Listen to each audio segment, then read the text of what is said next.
NCN TV के सब रंग या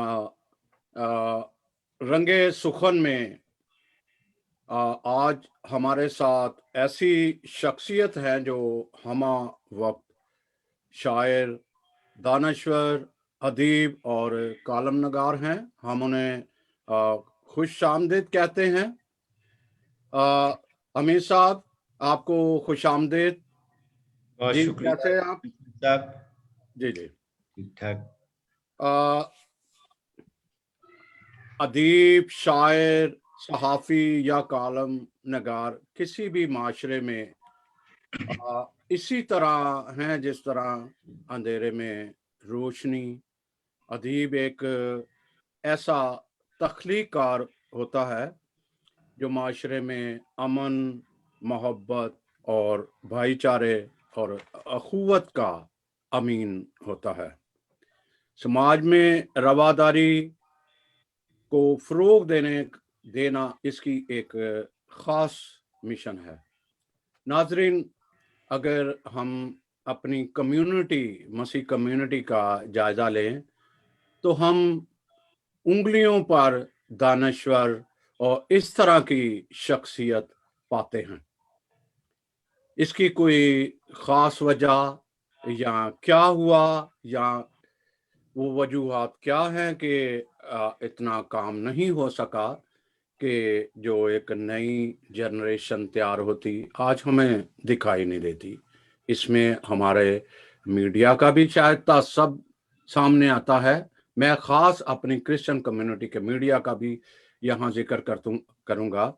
और हमीद हेनरी साहब एक जो मेन स्ट्रीम के हमारे एक सहाफ़ी और दानश्वर हैं। तो मैं एक बार फिर खुश आमदीद कहते हुए मैं फादर मानी साहब को दावत दूंगा कि वो इस आज की गुफ्तगू को आगे बढ़ाएं और हम देखेंगे कि इनका सफ़र और ये किस तरह जद्दोजहद की और आज इतना बड़ा इनका नाम जो है वो एक एग्जाम्पल है, एक मिसाल है हमारे सामने। जी फादर जी। जी बहुत शुक्रिया सैमसन जवेद साहब और नाजरीन जितने लोग हमें इस वक्त सुन रहे हैं, देख रहे हैं, खासतौर पे सोशल मीडिया पे, फेसबुक पे फॉलो कर रहे हैं, लाइव हमें देख रहे हैं, हम आपको खुश आमदीद कहते हैं एक बार फिर आज के प्रोग्राम में जो रंगे सुखन है।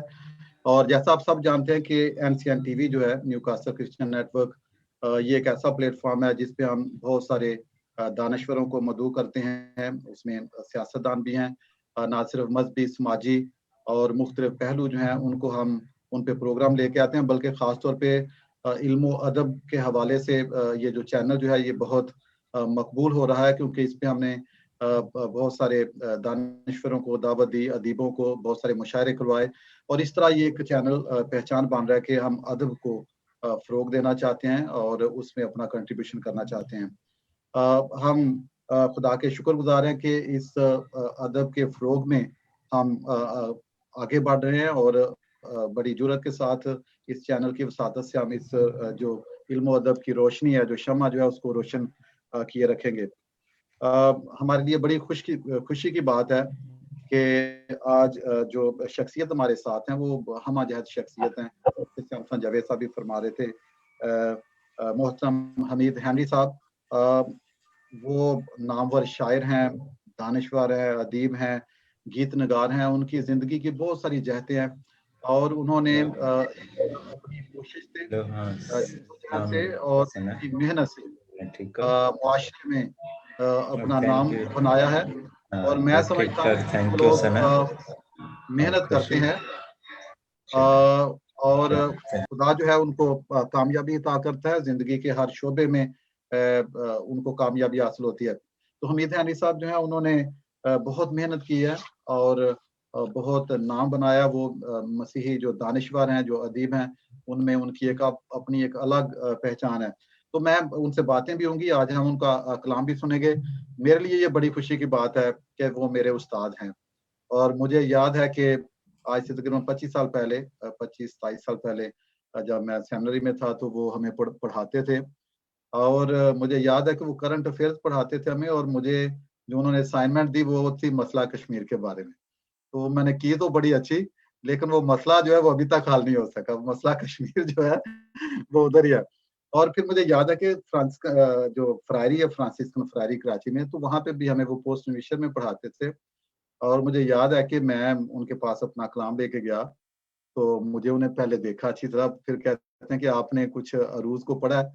तो मैंने तो पहली बार ये लफ्ज़ सुना था, तो पहली बार जो लफ्ज़ अरूज है वो मैंने सर हमीद हेनरी से सुना। और मैंने कहा मैंने तो नहीं, तो मुझे पंजाबी में कहते हैं अच्छा फिर तू मरवाएगा।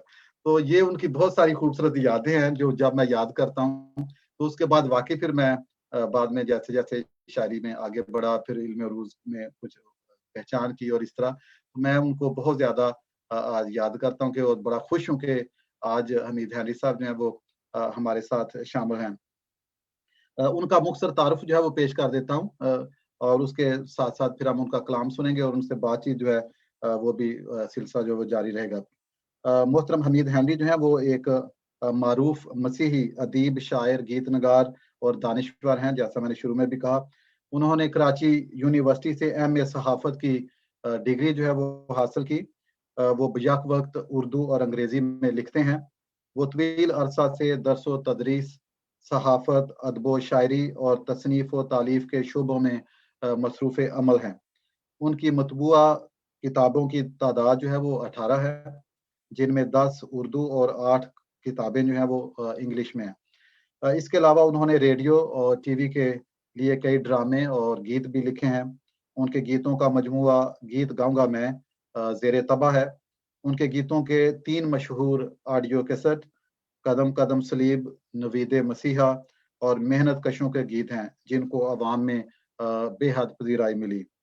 मोहतरम हमीद हेनरी साहब जो हैं वो इस वक्त जो sir Syed university of engineering है एंड टेक्नोलॉजी है कराची, उससे वाबस्ता हैं।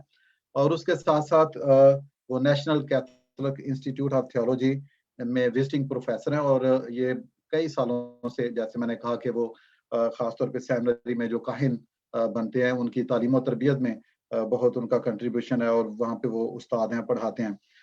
वो अदारा अमनो इंसाफ कराची और मकबरा नवीम पाकिस्तान के बानियों में से हैं। और मैं समझता हूँ कि ये बहुत बड़ा कंट्रीब्यूशन है। हम सब जानते हैं कि मकबरा नवीम एक ऐसा अदारा है जो कि लेटी जो है, जो अवाम है, उनकी तरक्की के लिए कोशिश करता है। और इस अदारे ने बहुत सारी किताबें जो हैं वो शाया की हैं, बहुत सारे प्रोग्राम और एक इनकलाब बर्पा किया है मुकामी थियोलॉजी को आम करने में। उसमें चाहे इल्मुल मसीह हो, इल्मुल मरियम हो, तारीख व सकाफत हो, बहुत सारी कुतुब जो हैं वो मंजर आम पर आ चुकी हैं। और फादर इमानुल आसी जो हैं, जो हमारे लिए बहुत मोहतरम है, वो और हमीद हेनरी साहब, ये इन्होंने ये ख्वाब देखा इस मकतबे का, और ये बहुत कामयाबी के साथ जो है वो आगे बढ़ रहा है। इसके अलावा माहनामा जफाकश कराची के वो चीफ एडिटर रहे और Justice and Peace News Letter के भी एडिटर रहे। उन्होंने World Council of Churches, Christian Conference of Asia, Federation of Asian Bishops Conferences और दीगर आलमी कलीसियाई अदारों के मुनक्कदा बैनुल अक़वामी सेमिनार्स और कॉन्फ्रेंसेस में शिरकत की और मकाले पेश किए। उनके अदबी खिदमात के इतराफ़ में पाकिस्तान क्रिश्चियन राइटर्स गिल्ड जो है, उन्होंने 2016 में उन्हें ख़ुसूसी अवार्ड जो है उससे नवाजा। हमीद हेनरी साहब जो हैं वो हम उनको आज के इस जो प्रोग्राम है उसमें खुश आमदीद कहते हैं। सर एक तो जरा माइक जरा अनम्यूट कीजिए। सैमसन साहब जरा माइक अनम्यूट कीजिए सर हमीद हेनरी साहब का। जी जी सर हमीद हेनरी साहब, हम आपको खुश आमदीद कहते हैं new castle Christian network TV पर। शुक्रिया फादर जी और सैमसन साहब कि आपने मुझे दावत दी, और मैं आपकी काविशों का बड़ा मोतरफ हूँ कि आप शोबा है ज़िंदगी से ताल्लुक़ रखने, मुख्तलिफ शोबा है ज़िंदगी से ताल्लुक़ रखने वाले लोगों को अपने चैनल के ज़रिए मुतारफ़ करवा रहे हैं। और ये एक फ़िक्री मुकालमा जो है वो, इससे हम एक दूसरे से बहुत कुछ सीख रहे हैं। शुक्रिया। जी जी, अच्छा सर, ये बताइएगा ज़रा कि एक तो थोड़ा सा हम शुरू करना चाहते हैं क्योंकि बहुत सारे लोग, वैसे तो आप एक रोशन शम्मा की तरह है जो लोग आपसे मुस्तफीद हुए हैं और आपको जानते हैं, आपकी ज़िंदगी के बहुत सारे हवाले हैं। लेकिन मैं चाहूँगा कि थोड़ा-सा आप ज़रा बचपन में थोड़ा-सा ख़ानदानी पस मंज़र के बारे में बताएँ ताकि लोग जो हैं जो शायद आपको नहीं जानते वो बेहतर तौर पर जान सकें। प पैदाइश कहाँ पे हुई और वो आपका जो ख़ानदानी पस मंज़र, ख़ानदान में कितने अफ़राद और इस तरह उसके हवाले से थोड़ा-सा ज़िक्र कीजिए? जी। मैं कराची में पैदा हुआ था और मेरे वालिद साहब कैटेकिस्ट थे, कैथलिक चर्च में कैटेकिस्ट थे और हमारे मोहल्ले में एक लाइब्रेरी थी। उस ज़माने में लाइब्रेरी का कल्चर बहुत था और मैंने सेंट पॉल जी स्कूल है कराची में, वहाँ मैट्रिक किया। फिर मैं सेंट पैट्रिक्स कॉलेज में चले गया, वहाँ से इंटर किया और फिर आखिर में कराची यूनिवर्सिटी से मैंने एमए किया। और मुझे याद है कि मुझे क्यों शौक हुआ ना, एक फॉर्मेशन होती है बच्चों की ना, तो मुझे याद है कि मेरे वालिद साहब मुझे किताबें ला कर दिया करते थे और हमारे मोहल्ले में जो लाइब्रेरी थी, शायद मैं 9वीं या 10वीं क्लास में था कि उस लाइब्रेरी से मैंने उर्दू अफसाने, शायरी, नावल ये तमाम पढ़े मैंने। वहाँ जाते थे हम, किताबें लेते थे स्टूडेंट और घर ला के हम पढ़ते थे। इससे मुझे ना शौक हुआ। उसके बाद हमारे जो पैरिश प्रीस्ट थे उन्होंने बड़ा सपोर्ट किया ना हमें। मुझे याद है कि हमारी फॉर्मेशन में हमारे जो प्रीस्ट थे उनका बहुत हिस्सा है। उन्होंने हौसला अफजाई की। मुझे याद है फादर आर्नल्ड थे, उन्होंने बहुत मेरी हौसला अफजाई लिखने के लिए ना, कि मुझे वो अंग्रेजी में छोटी छोटी खबरें लिख के देते थे पैरिश की और मुझे कहते थे कि आप इसको उर्दू में तर्जमा करो। फिर वो मुझे मुशायरों में लेकर जाते थे, YMCA में लेकर जाते थे। हालांकि उनकी उर्दू इतनी अच्छी नहीं थी, लेकिन वो मुझे बड़ा सपोर्ट करते थे। फिर फादर बॉनी मेंडस हैं, उन्होंने मेरे लिए रास्ते खोले कि मैं बाहर की दुनिया से मुतारिफ हूँ, जहाँ मैंने बहुत कुछ सीखा है फिक्री तौर पर। फादर इमानुएल आसी हैं, उन्होंने बहुत सपोर्ट किया, हौसला अफजाई की और इस तरह मेरी जो फॉर्मेशन हुई है ना, उसमें बहुत सारे लोगों का हिस्सा है और मेरी शख्सियत या मेरे ख्यालात को तरतीब देने में बहुत सारी ऑर्गेनाइजेशन है, बहुत सारे लोग हैं और मैं इन सब का मशकूर हूँ कि जिसकी वजह से मुझे एक थोड़ी सी जिला मिली ना कि फिक्री तौर पर मैं कुछ कर सकूं। और फिक्री तौर पर चूंकि इन तमाम लोगों की जिनका मैंने जिक्र किया हौसला अफजाई थी, और शायद एक और वजह है कि मुझ में एक पोटेंशियल थी। पोटेंशियल ये थी कि मेरे वालिद साहब जो थे, मेरे खानदान में कोई ऐसा शायर नहीं है, ना कोई अदबी पसे मंजर है मेरा, लेकिन मेरे वालिद साहब जो थे उन्हें हीर अजबर याद थी वारिस शाह की, और वो जब भी बात करते थे हीर के शेर बहुत सुनाते थे। तो बचपन में हम सुनते थे उनसे हीर ना, वो अगर कभी अपनी पैरिश में जाते थे लोगों की, तो अगर कोई झगड़े हैं लोगों में तो वो हीर से समझाते थे। तो शायद जो मेरे वालिद साहब को शौक था वो बिलवास्ता मुझे भी एक तरह से ना मिला विरासत में, लेकिन उसको मतलब जो चमकाया वो दूसरे लोगों ने, जिन्होंने मेरी हौसला अफजाई की। और ख़ास तौर पर जो लाइब्रेरी थी, आज बच्चों को ये मौके नहीं है, लेकिन मैं समझता हूँ कि उस लाइब्रेरी ने, जिसको हम इंटेलेक्चुअल फॉर्मेशन कहते हैं, उसका बहुत बड़ा हाथ है। और मैं आज भी ये कहना चाहूँगा कि अगर हमें नौजवानों की इंटेलेक्चुअल फॉर्मेशन करनी है तो उसका आगाज़ लिटरेचर से होना चाहिए, शायरी, लिटरेचर और आर्ट। जी, जी, जी।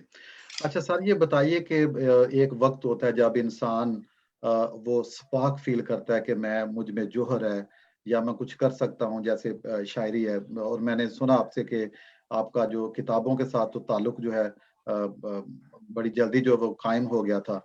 तो वो क्या उम्र थी जब आपने फील किया कि शायर जो है वो मौजूद है और उसको आगे बढ़ना चाहिए, और फिर आपने आगे मेहनत की और कोशिश की?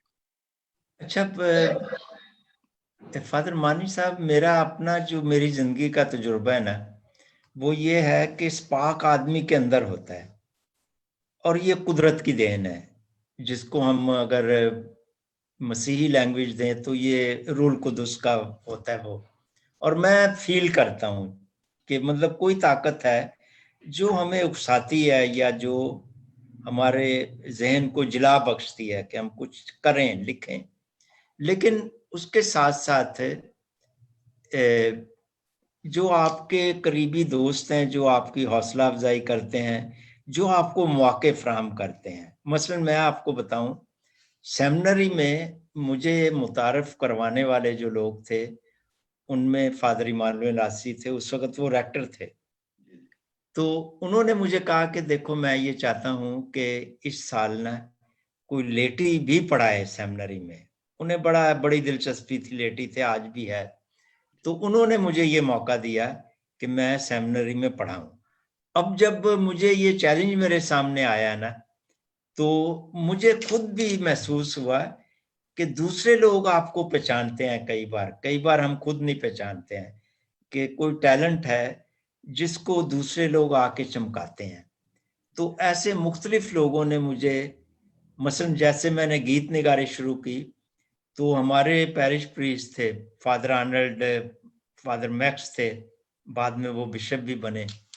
तो वो मुझे हमेशा हौसला अफजाई देते थे कि आप लिखें, और इस हौसला अफजाई का नतीजा था कि मेरा जो पोटेंशियल था उसे उभरने का मौका मिला। तो मैं समझता हूं कि आज भी हमारे नौजवान शोरा अदीब जो हैं, हमें उनकी हौसला अफजाई करनी चाहिए। जी, जी। सर, जो आपकी एक बहुत बड़ी पहचान है वो शायरी है। मैं समझता हूँ कि जो आपकी शायरी जिसको मैंने भी मुताला किया, वो बहुत खूबसूरत है, और ख़ास तौर पे उसमें जो तशबीहात हैं, जो इस्तिआरे हैं, और जो उसका मज़ाज है, वो मतलब कि जो लोग हैं मज़लूम और पिसे हुए मुआशरे में, तो लगता है कि उनका दुःख दर्द जो है वो आप उसमें अपनी शायरी में पिरोते हैं। तो ये पूछना चाहूँगा कि जैसे आपने आगाज़ किया तो शुरू में क्या लिखा? और जैसे इंसान शुरू में कोशिश करता है कि किसी उस्ताद को रखा जाए, या तो ये सिलसिला जो है ख़ास तौर पे शायरी का जो है, ये कैसे आगे बढ़ा? जी जी। मैं जब कॉलेज में ज़ेरे तालीम था, मेरा ख्याल फर्स्ट या सेकंड ईयर में, तो एमए जिना रोड पर ज़मीन पर किताबें बिकती थी, और हम अपनी जेब खर्ची से पुरानी किताबें खरीदते थे। वहाँ पर एक ठेला था किताबों का, तो मैं कोई किताबें देख रहा था और मुझे इल्म अरूज की कोई किताब चाहिए थी। तो मैंने उस आदमी को कहा कि देखें, ऐसी कोई किताब है शायरी की। इत्फाक से वो खुद भी शायर था। उनका नाम था इकबाल, हाफिज इकबाल अहमद। बहुत, खुद भी वो शायर था। तो उन्होंने एकदम, आप देखें ना, मैं उस वक्त कॉलेज में था, फर्स्ट ईयर में, मैट्रिक के फौरन बाद। तो वो चौंके। तो उन्होंने मुझे कहा, आप मेरे पास बैठो। फुटपाथ पे उसकी एक ठेला था किताबों का, मैं बैठ गया। तो कहने लगा, देखो, आप मेरे पास आया करो, मैं आपको सिखाऊंगा। तो मैं डेली कॉलेज से उसके पास चले जाता था, उसके ठेले पर, और वो मुझे अरूज सिखाते थे, और मैं उनको लिख लिख के भेजता था। उस वक्त मैं भी एकदम नौमोज था, मुझे इतना मालूम नहीं था, लेकिन उसने मुझे मतलब ये तमाम थोड़े रमूज सिखाए। नौजवानी थी, लेकिन जो टर्निंग पॉइंट था वो ये था कि इदारा अमन इंसाफ का क़याम हुआ 1970 में तकरीबन। भुट्टो साहब उस वक्त आए थे, जंग खत्म हुई थी।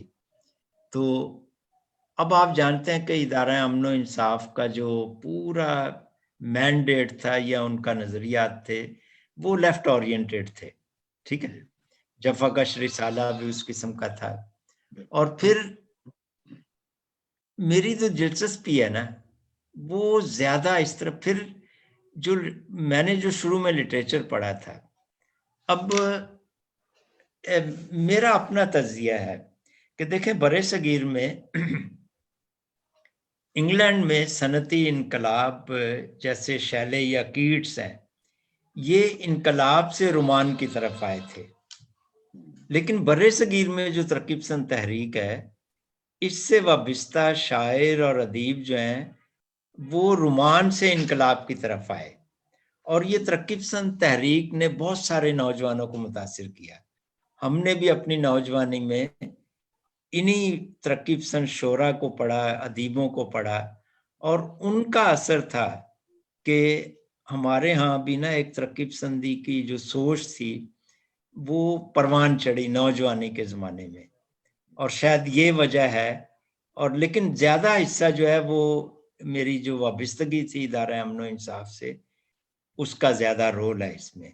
और फिर मैं क्रिश्चियन कॉन्फ्रेंस ऑफ एशिया, अच्छा उस ज़माने में ये ज़माना था कोल्ड वॉर का, नज़रियाती दौर था, और कोल्ड वॉर में जो एक नज़रियाती आवेज़िशें थी उसमें जो मतलब लेफ्ट के लोग थे या जिनको आप तरक्की पसंद लोग कहते हैं, ठीक है, वो एक नज़रियाती शायरी करते थे, वो एक माहौल था, ठीक है। और हम भी उसी मतलब कोल्ड वॉर के ज़माने की पैदावार हैं, और हमारी मतलब जो चीज़ों में जो ये चीज़ें आई वो वजह ये थी कि हम पिसे हुए तबकात से ताल्लुक़ रखते थे, और जो कोल्ड वॉर है वहाँ पर जो नज़रियाती बहसें थीं वो ज़्यादा हमें अपील करती थी।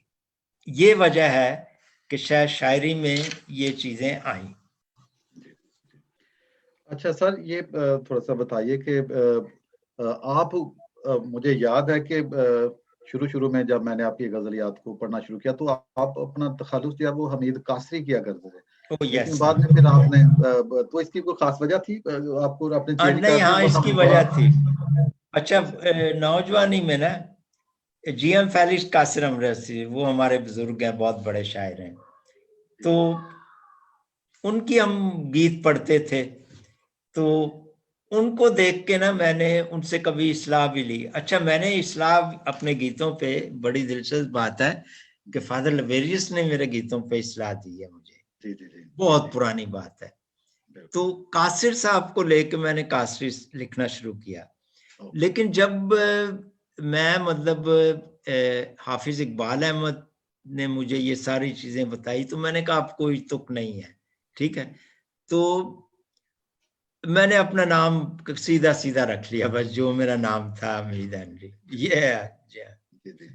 शुरू के साथ। और सर, ये आपने फादर लबेरियस का जिक्र किया और मुझे याद है कि जब उन पे किताब जो है मैं तालीफ कर रहा था, आलम और दरवेश, तो मुझे याद है कि मैंने आपसे राब्ता किया और आपने बहुत खूबसूरत मजमून उन पे लिखा। मैंने लिख के दिया था। जी, अपनी यादों के हवाले से। और मैं समझता हूँ कि जो गीत नगारी है, मसीही गीत नगारी, उसमें फादर लबेरियस का बहुत कंट्रीब्यूशन है। उसके बहुत बाद बहुत G M G Felix M, का असर, ये अमृतसरी, मेमार हैं गीत निगारी के, पीडी रफाइल हैं, ईडी रफाइल है, फादर फ्रांसिस तनवीर, हाँ जी। बिल्कुल जी और हाँ, ये और आप और बहुत सारे नाम हैं जिन्होंने बिल्कुल जी हाँ, कंट्रीब्यूशन किया है मसीह बहुत गीत बहुत नगारी। बड़ा कंट्रीब्यूशन है तो जी हाँ। सर, मैं चाहूंगा कि लोग जो अभी हमें सुन रहे हैं, क्योंकि आपकी जात का बहुत बड़ा हवाला जो है वो शायरी है, उसमें गजल है, नज्म है और गीत हैं, तो मैं चाहूंगा कि आप कुछ झलक जो है वो थोड़ी सी नाजरीन जो है वो सुनना चाहेंगे, चाहे वो गजल हो या।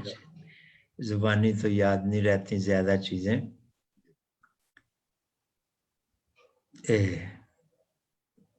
चलें, यही गजल जो आपने शेर मेरा पीछे लिखा है, इसी के चंद अशार कि जो एक नई हयात का इरफान दे हमें, आए रूह कायनात वो विजदान दे हमें, और मुद्दत से ठहरे पानी में हलचल मचे कभी, मुद्दत से ठहरे पानी में हलचल मचे कभी, साहिल की गोद में कभी तूफान दे हमें, और एक हर्फ अब्दियत भी कभी पानियों पे लिख, एक हर्फ अब्दियत भी कभी पानियों पे लिख, और पानियों पे हर्फ की पहचान दे हमें, और माबूस अब जमी पे कभी अंबिया ना हो, माबूस अब जमी पे कभी अंबिया ना हो, लेकिन हजूम दहर में इंसान दे हमें, और गर्दों से मन वो सलवा न बरसा मेरे खुदा, मेहनत के दस्तो बाजू पे ईमान दे हमें, और फिर कोई आदर्श के नए ख्वाब सब बुने, फिर जोहदे नौ बनो के तू उन्वान दे हमें, और उजड़े शिकस्ता चेहरों से छलके कभी जमाल, उजड़े शिकस्ता चेहरों से छलके कभी जमाल, बाजार मिस्र यूसुफ कानान दे हमें। वाह वाह वाह वाह, बहुत खूबसूरत। और मैं समझता हूँ कि जो जिस तरह आप शेर पढ़ रहे हैं उसमें भी एक मजा आ रहा है मतलब सुनने का, क्योंकि मैं समझता हूँ कि जो शायरी है जो उसका रिदम है, उस लिहाज से जब उसको पढ़ा जाता है तो पढ़ा सुनने जाता वाले है। को भी बहुत ज्यादा अच्छा। अच्छा सर, ये थोड़ा सा बताइएगा कि जो पाकिस्तान है खासतौर पे, उसमें जो मसीही शुरा और उदबा हैं, उनके कंट्रीब्यूशन के जब हवाले से हम बात करते हैं तो बहुत चंद नाम है जो मेन स्ट्रीम में हमें दिखाई देते हैं, तो इसकी क्या वजह है? अच्छा, इसकी वजह ये है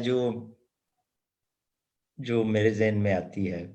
हमारे एक दोस्त थे अहमद सलीम, आप भी उनको जानते हैं, वो जफाकश के मुझसे पहले वो एडिटर थे।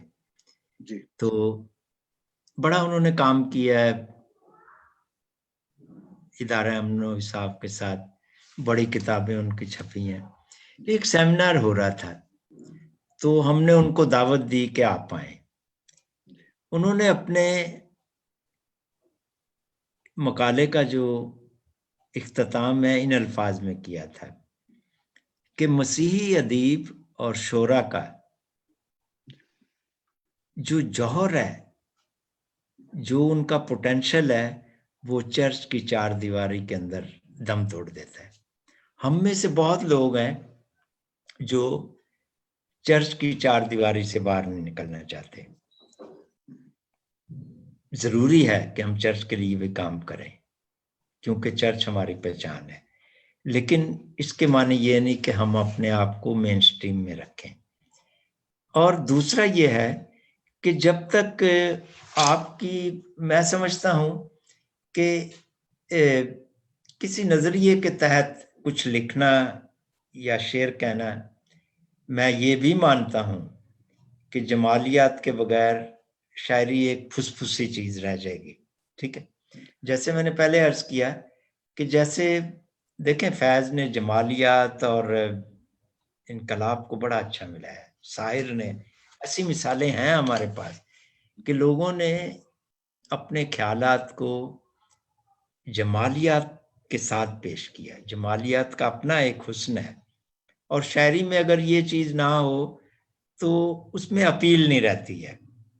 लेकिन महज अगर हम दाखिली कैफियत को अपनी शायरी में बयान करते रहें या महदूद हो जाए जमालियात तक, तो हम, मेरा ख्याल, लोगों की बात नहीं कर सकते।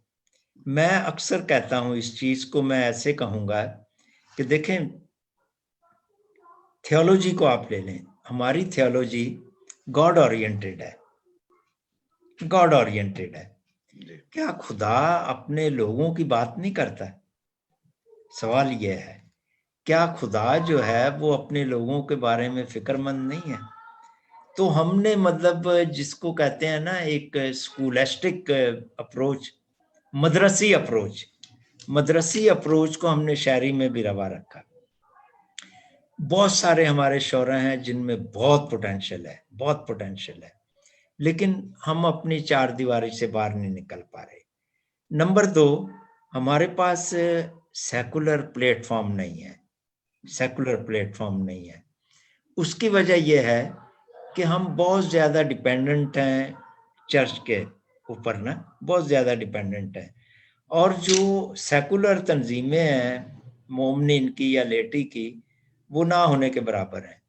और इसलिए कोई ऐसा प्लेटफॉर्म नहीं जहां से हम सेकुलर और कौमी धारे की शायरी और अदब को फरोग दे सकें। ये सैमसन जावेद साहब, अभी सैमसन साहब अपना माइक जो है अनम्यूट कीजिए, और वो भी आपसे कुछ सवाल करेंगे, फिर मैं सिलसिला जारी रखूंगा। जी हेनरी साहब, अभी जैसे जिक्र किया कि वो कुछ लोग चर्च से नहीं निकल पाए, ये बिल्कुल हकीकत है। बहुत सारे अभी जो आए हैं बाहर, उनको यही कहा जा रहा था कि ये सिर्फ चर्च के लिए जो है वो राइटर हैं चर्च में, अभी अभी जो सामने आया कुछ। तो मैं ये पूछना ये चाह रहा था कि अदब के फ़रोग़ के लिए बड़ी नाकाफ़ी जो सरगर्मियाँ देखने में आईं। पहला दौर एक दौर था जो बड़ा अच्छा दौर रहा। सेकंड और मौजूदा दौर बिल्कुल उसमें कोई ऐसी शायर तो हैं, बड़े अच्छे-अच्छे शायर हैं, लेकिन जो अगर हम सहाफ़ी देखें, मतलब सहाफ़त की जो मैदान है, शोभा है, उसमें ना होने के बराबर, और वो भी बाकायदा पढ़ के उस शोबे में नहीं आए। तो इसकी क्या वजह क्या है कि क्यों ये जारी रही? मैं थोड़ा-सा क्वेश्चन शायद मेरा लंबा भी हो जाए। तो अगर हम देखते हैं मकतबा या नावीन या जफ़ाकश या शालूम था, नकीब था, ये कुछ ऐसे मैगज़ीन थे जिन्होंने कुछ, नकीब भी उसने चर्च के गिर्द ही एक दायरा रखा, नई पौध कोई नहीं निकाली। 1-2 और हैं, उनमें पसंद और नापसंद भी आई। इसकी वजह थोड़ी-सी आप अगर बताएँ कि यही वजह है कि हमें मेन स्ट्रीम में बहुत कम लोग नज़र आते हैं, बहुत कम नज़र आते हैं। जी। बिल्कुल। अच्छा, इसमें ना मैं जो समझता हूँ कि एक तो ये है कि जो आमतुल मोमिनीन है, जिसको हम लेटी कहते हैं, वो ऑर्गेनाइज्ड नहीं है। अब मेरी बात हुई 1-2 एडिटर से ना, जो क्रिश्चियन रिसाले निकालते हैं मसीह। तो मेरी जब उनसे बात हुई तो मैंने कहा, देखें आपकी जो पॉलिसी है, वो पॉलिसी से लगता है कि आपका मवाद जो है ना, वो सिर्फ चर्च के गिर्द, या जो राइटर हैं वो सिर्फ मज़हब के बारे में लिखते हैं, ठीक है? या मज़हबी मौज़ूआत पर लिखते हैं, और आप लोगों की उमंगें, लोगों के मसाइल, उसके बारे में नहीं लिखते। तो इन्होंने कहा, देखें हमारे पास माली वसाइल नहीं है कि हम एक इंडिपेंडेंट पॉलिसी बना सकें। अच्छा, इंडिपेंडेंट एडिटोरियल पॉलिसी के लिए लाजमी है कि आपके पास माली वसाइल हों अपने पर्चे को छापने के लिए। और जब आपके पास वसाइल नहीं है, आपके पास कोई मुनज़्ज़म इदारे नहीं है, तो आप इंडिपेंडेंट पॉलिसी नहीं बना सकते हैं। अब आप मुझे बताएं कि आपको तजुर्बा है सैमसन साहब, कि कितना मुश्किल है एक रिसाला निकालना है या अखबार निकालना है, बहुत मुश्किल है इस माहौल में ना। इसके लिए बहुत कमिटमेंट चाहिए और वसाइल चाहिए आपके पास, जबकि वसाइल नहीं है। अच्छा, मैं हैरान हूं कि दूसरी कम्युनिटीज भी हैं, लेकिन वहां ये सूरत हाल नहीं है, वहां ये सूरत हाल नहीं है। लेकिन हमारे यहाँ जो दूसरों पर इन्हसार करने का वो है ना रवैया, वो नुकसानदेह है। हम कोई भी अपने वसाइल जो हैं उसको मुनज़्ज़म नहीं कर पा रहे किसी बड़े मकसद के लिए। दूसरे कामों के लिए हम अपने वसाइल जो हैं मुज्तमा करते हैं, लेकिन इस मकसद के लिए हम अपने वसाइल जो हैं वो नहीं लिखते। तीसरी चीज कि हमारी जो बुनियादी ट्रेनिंग है ना, वो हुई है कलीसियाई रवायतों में। हमें जब भी कहा जाता है हम मजहब के बारे में लिखते हैं या कम्युनिटी के मसाइल के बारे में लिखते हैं, लेकिन कौमी मसाइल के बारे में हम नहीं लिखते हैं। अच्छा, जबकि जो सेकुलर अखबारें हैं, सहाफत है, उसमें हमें कौमी मसाइल पर लिखना पड़ता है, कौमी सियासत पर लिखना पड़ता है। तो जब तक हम कौमी मसाइल पर नहीं लिखेंगे, अब देखें सिरिल अल्मेडा, मैं एक बहुत बड़ी मिसाल देता हूँ, डॉन में लिखता है, बहुत बड़ा नाम है सिरिल अल्मेडा, ठीक है जी। अच्छा, लेकिन और भी हैं सहाफी जो मतलब क्रिश्चियन थे, मसीही थे, लेकिन वो इसलिए अपने आप को इसमें बरकरार रख सके कि उन्होंने जब तक हम कौमी मसाइल पर नहीं लिखेंगे, हमारी चीजें कोई नहीं छापेगा, सेकुलर प्रेस नहीं छापेगा। एक और हेनरी साहब, कुछ तो मैगजीन जो है वो उनमें मखसूस लोग नजर आते हैं, बस वो ही लिखते जी हैं, जी, आप वो ही लिखते हैं। वो ही लिखते हैं और उन्होंने किसी को नए को जगह नहीं देनी। मैं सिर्फ बिल्कुल। एक और फादर जी एक और क्वेश्चन करूंगा फिर। ये जो बहुत सारे लोग इलेक्ट्रॉनिक मीडिया की तरफ रुख कर लिया उन्होंने, जी जी। वैसे तो मेरे तो ख्याल में जो है इसकी प्रिंट मीडिया की अहमियत तो नहीं, उसको आप फरामोश नहीं कर सकते। आपके ज़हन में जो प्रिंट मीडिया है वो क्या हैसियत है जब एक इलेक्ट्रॉनिक मीडिया ज़्यादा अपडेट होता जा रहा है? आप क्या इसके बारे में कहेंगे? देखें, हम इलेक्ट्रॉनिक मीडिया से इनकार नहीं कर सकते, जी। क्योंकि जिंदगी ना बहुत तेज रफ्तार हो गई है हम्म, और तालीमी शोबे में इतनी तरक्की हो रही है कि हम माजी की चीज़ों को दोहरा नहीं सकते। लेकिन एक चीज़ और तय है कि प्रिंट मीडिया आज भी मौजूद है। देखें, दुनिया में किताबें छप रही हैं, ऐसी नहीं बात कि किताबें नहीं छप रही हैं। पहले किताब छपती है, उसके बाद उसकी पीडीएफ जो है वो आप ऑनलाइन लेकर आते हैं, यही है ना। तो प्रिंट मीडिया से आप इनकार नहीं कर सकते हैं और वो अभी भी चल रहा है। लेकिन हम इलेक्ट्रॉनिक मीडिया से भी इनकार नहीं कर सकते हैं। ये दोनों पहलू ब पहलू चल रही हैं। लेकिन जो मतलब समाजी तरक्की हो रही है, तालीमी तरक्की हो रही है, वो एक तरह से बराबर की नहीं है, उसमें तफरीक है। मतलब वेस्ट जो है बहुत आगे निकल गया, हम बहुत पीछे रह गए हैं। और कई मामलात में अब देखें, हमारे यहाँ ऑनलाइन एजुकेशन का सिस्टम शुरू हुआ, लेकिन हमारे 90% जो टीचर हैं उनको पता नहीं है कि ऑनलाइन क्लासेस कैसे लेनी है। मतलब वो जो टेक्निकल ना हो है, हम बहुत पीछे हैं अभी तक। बहुत बच्चे हैं जिनके पास अपने लैपटॉप नहीं है, अपने कई घरों में इंटरनेट की सहूलत नहीं है। तो टेक्नोलॉजी जो है कई मानों में उन लोगों को सर्व कर रही है जिनके पास ऑलरेडी बहुत कुछ है। लेकिन जिनके पास कुछ नहीं है, अब मैं एक यूनिवर्सिटी में काम करता हूं, हमने सर्वे किया कि हमारी यूनिवर्सिटी में कितने बच्चे हैं जो ऑनलाइन क्लासेस ले सकते हैं, कितने बच्चे हैं जिनके घर पे इंटरनेट की सहूलत है, कितने बच्चे हैं जिनके पास लैपटॉप है।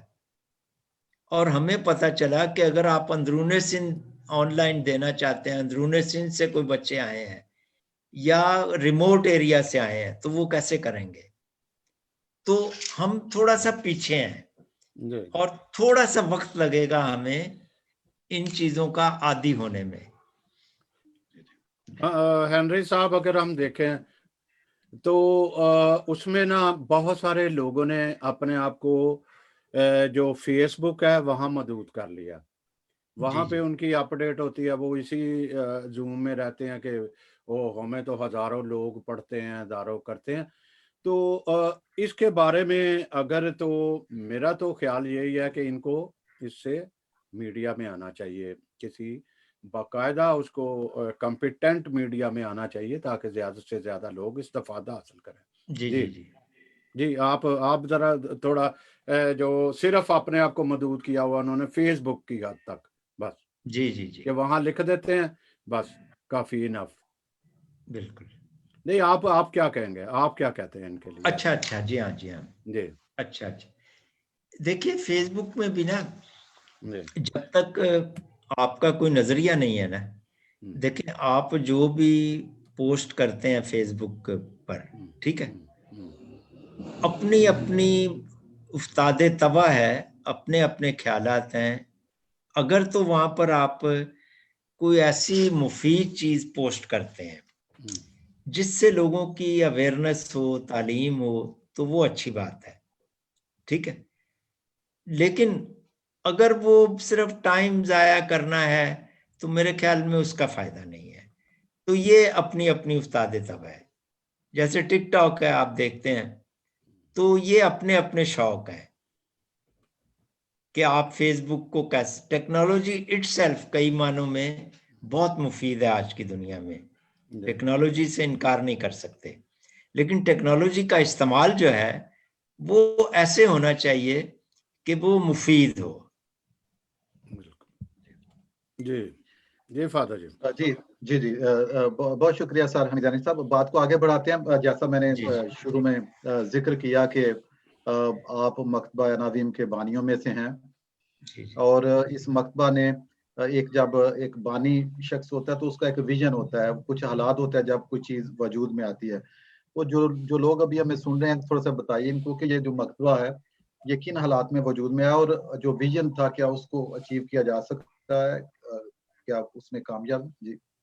जी हाँ, मकतबा नवीम का विजन था लेटी को प्यार करना, ताकि लेटी जो है वो कलीसिया और समाज में एक ऐसा रोल प्ले करे जिसकी तरफ वेटिकन दोम ने इशारा किया है।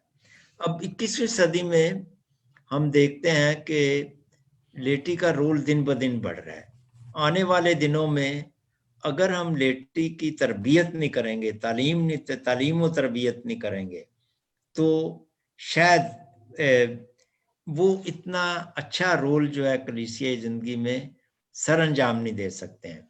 मकतबा नवीम का रोल दो थे मेन। एक तो ये था कि मतलब थियोलॉजिकल जो थिंकिंग है उसको फरोग दिया जाए, थियोलॉजिकल थिंकिंग जी। के किस तरह, और खास तौर पर people oriented thinking, God as well as people oriented, या जिसको आप कहें जी कंटेक्चुअल थियोलॉजी, या जिसको आप कहें मकामी थियोलॉजी, कि हम मकामी थियोलॉजी में एक मकामी कलीसिया जो है उसको फरोग दे सकें। और उसके लिए ज़रूरी था कि हम ऐसा लिटरेचर तैयार करें जो मकामी लिटरेचर हो, लोकल हो। ये बड़ी लंबी बहस है, लेकिन जो वो आपका सवाल है, मुख्तसर जवाब ये है कि आमतुल मोमिनीन की तरबियत, तालीम व तरबियत, इलाहियाती तालीम व तरबियत, और दूसरे के इलाहियाती अदब को मकामी ज़ुबान में लोगों तक पहुंचाना। अब इस वक्त सूरत हाल ये रही है कि मकतबा नवीम ने तकरीबन 300 किताबें छापी हैं आज तक। उर्दू, अंग्रेजी में बहुत कम है, लेकिन उर्दू में ज़्यादा है। तो और कोशिश यह है कि आमतुल मोमिनीन जो है वो कलीसिया में कायदाना जिम्मेदारियों को पूरा करें, कायदाना, और कलीसिया ज़िंदगी में शराकत करें, मुकम्मल शराकत करें। उसमें मसाइल हैं, यकीनन आप भी जानते हैं मसाइल बहुत हैं, लेकिन इन मसाइल के बावजूद मेरे ख्याल में कहीं से हमें शुरू करना था, कहीं से शुरू करना था, और वो शुरू हुआ। और अब देखें यूरोप में, अमेरिका में जो लोग कलीसियाई ज़िंदगी से वाकिफ़ हैं या दिलचस्पी लेते हैं, लेटी का रोल दिन ब दिन बढ़ रहा है। इवन वेटिकन भी इसको फरोग दे रही है। आप खुद प्रीस्ट हैं तो आप भी जानते हैं कि कलीसिया की जिंदगी में लेटी का किरदार क्या है। जी। अच्छा सर, ये देखा है कि क्योंकि अभी हम यूरोप में रहते हैं, सैमसन साहब जी और मैं भी, और हमने देखा है कि जो यूरोप है और अमेरिका या इस तरह जो तरक्की याफ्ता ममालिक हैं, उनमें जो फनकार लोग होते हैं, जो अदीब हैं, शायर हैं, नगमा नगार हैं, जो क्रिएटिव लोग हैं, तख्लीकार हैं, उनको ऑन किया जाता है, उनके लिए सहूलियात मुहैया की जाती हैं, उन पे इन्वेस्टमेंट की जाती है, उनकी बड़ी कदर की जाती है तरक्की याफ्ता मुआशरों में। पाकिस्तान में हम देखते हैं कि बड़े-बड़े लोग, तख्लीकार, फनकार जो हैं वो रुल जाते हैं। तो बिल्कुल। ये नाकदरी जो है, ये इसकी क्या वजह है? देखिए फादर मानी, मैंने शुरू में ये कहा था कि देखें, मेरी बहुत सारे लोगों ने हौसला अफजाई की। शायद अगर ये लोग हौसला अफजाई मेरी ना करते, मुझे सपोर्ट ना करते, तो मैं इस काबिल ना होता कि चंद जुमले लिख सकूं। ठीक है, अच्छा, हमारे यहाँ मसला ये है कि जो लिखने वाले लोग हैं वो माली तौर पर मजबूत नहीं है, उनकी किताबें नहीं शाया होती हैं। देखें, एक लिखने वाला जो है सबसे पहली उसकी तहरीक जो है कि उसको इनर सेटिस्फेक्शन मिलती है, एक अंदरूनी इत्मीनान, और वो अपने आप को फातेह समझता है कि मैं कुछ मुआशरे को दे रहा हूं, पैसा तो नहीं उसको मिल रहा है। आप भी एक शायर हैं, सैमसन भी लिखता है, जो हम लिखते हैं इसमें हमें पैसे नहीं मिलते हैं, लेकिन हमें जो अंदर अंदरूनी इत्मीनान मिलता है उसकी कोई कीमत नहीं है। यस यस, ठीक है। साहिर ने कहा था उसी में, मेरा ख्याल ताजमहल की उस नज़म में ना, कि तूने सरमाए की छाँव में पनपने की खातिर अपने दिल अपनी मोहब्बत का लहू बेचा है, और दिन की तज़य्युन अफसुर्दा का असासा लेकर शोख रातों की मुसर्रत का लहू बेचा है, और तेरे नाजुक से परों पे ये सेम और जर का बोझ तेरी परवाज को आजाद ना होने देगा, और तूने राहत की तमन्ना में जो गम पाला है वो गम तेरी रूह को आबाद ना होने देगा। ये रूह है जिसे सेंट फ्रांसिस भी darkness of soul, darkness of soul, ये जो रूहानी आसूदगी है ना, यही हमारा सरमाया है। बिल्कुल बेशक। मैं बहुत लोगों को जानता हूँ अंदर से वो टूटे हुए हैं, बहुत पैसा भी है, हर चीज है, लेकिन ये रूहानी आसूदगी जो है ना, सैमसन साहब, जी जी जी, आप लिखते हैं, मुझे मालूम है आपको पैसे नहीं मिलते हैं। ठीक है, तो ये मतलब कि हमें है कुछ लोग जो सपोर्ट करते हैं, लेकिन इतनी सपोर्ट नहीं यहाँ मिलती ना हमें कि हुकूमती सतह पर सपोर्ट मिले या हमारे इदारे हमें सपोर्ट करें। मैं कई अपने दोस्तों को जानता हूं, उनका कलाम पढ़ा हुआ है ऐसे ही छप नहीं रहा, उनके पास पैसे नहीं है, उनके पास वसाइल नहीं है, और शौरा और अदीबों ने अपनी कोई ऐसी तंजीम भी नहीं बनाई कि जो इतनी मजबूत हो कि उनकी मतलब निगारशात को शाया किया जाए। हेनरी साहब, मुझे ना एक बात याद आ गई जो आप अभी कह रहे थे। तो मैं जब इंग्लैंड में आया तो जाहिर है मैंने जंग में शुरू किया, जो नहीं जानते थे वो जान चुके थे। तो मुझे किसी ने कहा, साहब ने, कि आप यार जो कुछ लिखते हो आपके लिए तो सिर्फ एक दफ्तर बना के दे देना चाहिए, एक लाइब्रेरी हो, आप पढ़ते रहो और लिखते रहो, बस लिखते रहो इसके मसाइल के। तो मैं बहुत हंसा। एक तजर्बा गुजरा, इधर हमारा अखबार एक 5 रुपए में नहीं खरीदता था, 1 रुपए में नहीं खरीदता था। तो ये कौन बंदा जो है मुझे ऐसा बना के देगा, तो जहाँ यहाँ तो बिल्कुल, और क्या, इतनी बच्चे बेकदरी है, ये तो बेकदरी है, किसी को मानते नहीं है, किसी को मानते नहीं है कि कोई लिख भी सकता है। ये तो अपनी हमारी सलाहियत है कि चलो हम आज थैंक गॉड, वो हमारा शौक है, एक बस अंदरूनी कोई कुव्वत है जो हमसे ये करवा रही है। बाकी अगर आप चाहें जी, कलम से आप अपनी फैमिली को पाल सकते हैं, अपने बच्चों को तालीम दिला सकते हैं। मैं अपना मजमुआ कलाम आज तक नहीं छुपा सका। बिल्कुल, मेरे गीत हैं इतने, वो सारा मुसब्दा तैयार है, लेकिन मैं नहीं छपवा सकता। यहाँ भी तो मेरे 5000 होंगे जो बड़े अखबारों में छपे हुए आर्टिकल। बिल्कुल, कॉलम, लेकिन वो नहीं, हमारे पास वसाइल नहीं है, वसाइल जी नहीं जी हमारे। जी जी। अच्छा सर, ये बात को थोड़ा सा आगे बढ़ाते हैं। एक तो क्योंकि मैंने जिक्र किया गजल का, मैं समझता हूँ कि नज्म जो है वो भी आपका मैदान है, तो मैं चाहूंगा कि लोग जो हमें सुन रहे हैं वो नज्म का लुत्फ जो है वो भी उठाएं। तो कोई अपनी नज्म क्या हो? छोटी छोटी सी, जी जी। इसको मैं नज्म तो नहीं कहूंगा, लेकिन इसको आप कहते हैं गजल नुमा नज्म। ठीक है, गजल नुमा नज्म। वो एक जरा सी तो बात थी, वो एक जरा सी तो बात थी जो वजह निजा बनी रही। वो एक जरा सी तो बात थी जो वजह निजा बनी रही, तुझे प्यार करना ना आ सका या मेरी वफा में कमी रही। वाह वाह वाह, बहुत जबरदस्त। वो एक जरा सी तो बात थी जो वजह निजा बनी रही, तुझे प्यार करना ना आ सका या मेरी वफा में कमी रही, और तेरे चाहने वाले हैं सब के सब इसी वास्ते जहाँ पे बनी रही, मुझे पहले कौन करेगा कत्ल सदा कातलों में ठनी रही। चलें, और बस आगे याद नहीं आ रहा है। ये भी इसमें बहुत बहुत खूबसूरत है जी। और नज़्म- वो जो लफ्ज याद हैं और जिस तरह जिस पे राय में आप वो कहते हैं, वो बहुत अस्लूब जो है, जो आप बड़ा जुदा गाना और बड़ा खूबसूरत है। अच्छा सर, ये थैंक यू। बताइए कि एक जमाना था उस्तादा का, शुरा का, जो क्लासिकल लिखने वाले, और उसके बाद हमने देखा कि नया दौर जिसमें हम शायरी जो है उसमें नए नए तजुर्बात जो हैं वो हुए हैं, जिसमें जदीदियत का लश्कारा जो हमें नजर आता है। तो आप ये क्या कनेक्शन महसूस करते हैं, जो एक पुरानी लिखने वाले थे, शुरा थे, उस्ताद, और जो मौजूदा शायरी जो है, इसके हवाले से आप क्या कहना चाहेंगे? आपका सवाल बहुत अच्छा है, बहुत उम्दा सवाल है आपका, और मैं थोड़ी सी आपसे वक्त मांगूंगा कि मुझे बात जी करने का मौका दीजिए। जी प्लीज। देखिए, जो